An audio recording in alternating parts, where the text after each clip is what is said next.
So we joined Axel Springer in 2021 when they acquired the majority of Framen, and we believe that public screens are not just an advertising space. We believe it's important to communicate and entertain people, guests, members, depending on the location. And so far, digital signage and digital out-of-home were the only two options to inform and engage people. With Axel Springer, we have a very strong partner with a lot of content all over the world, like Business Insider, Politico, Bild, Welt, and a lot of other news channels, including still content and moving content, such as Bundesliga, so sports content. So we believe that businesses can entertain their guests as good as Netflix, but with the right content. Now, regarding data, it's very important to understand much better who is the audience, what are they interested in. I think it's a difference between a hostel and a five-star hotel, or a gym or a bar. So in order to learn more who is the right audience in front of the screen, we believe content might be a very good indicator if they're more interested in business content or they're interested more in sports or entertainment.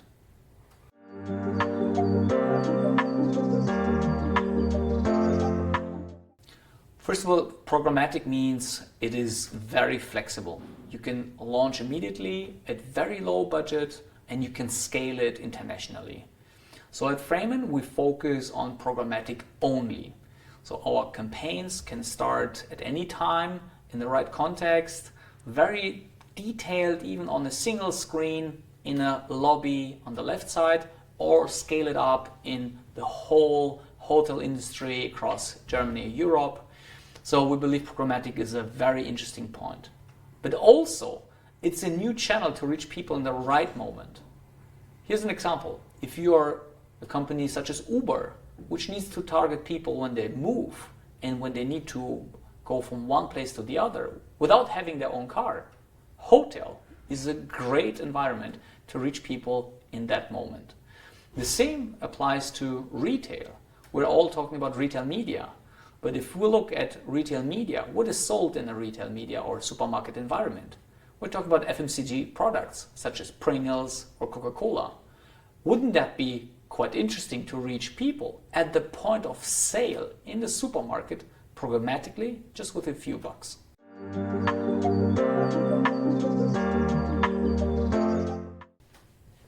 So if you look at the global advertising, which is around 1 trillion, you can assume around 5% goes to the out-of-home industry. So far, people assume that out-of-home is the market where digital out-of-home is growing in. So right now it's around 50%, so you would assume the half of the out-of-home industry will digitalize to digital out-of-home, or maybe even more. But in fact, digital out-of-home will outgrow the out-of-home market. Why? Because it's digital. And digital means it's also online. Online like smartphone, online like online ads.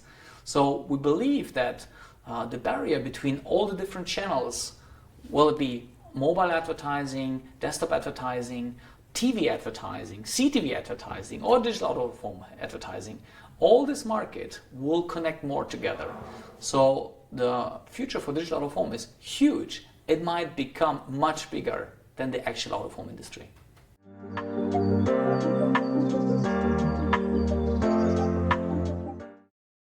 So what means digitalization?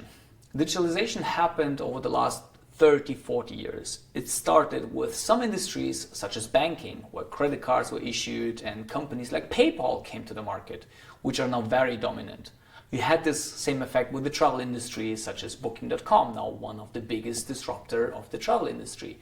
So while this was moving and digitalizing over the last 30, 40 years in different industries, this effect didn't come so strong to the TV and out-of-home industry, where print was still dominating and linear TV was dominating.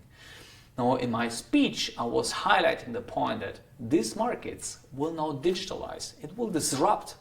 It will disrupt like Spotify disrupted radio.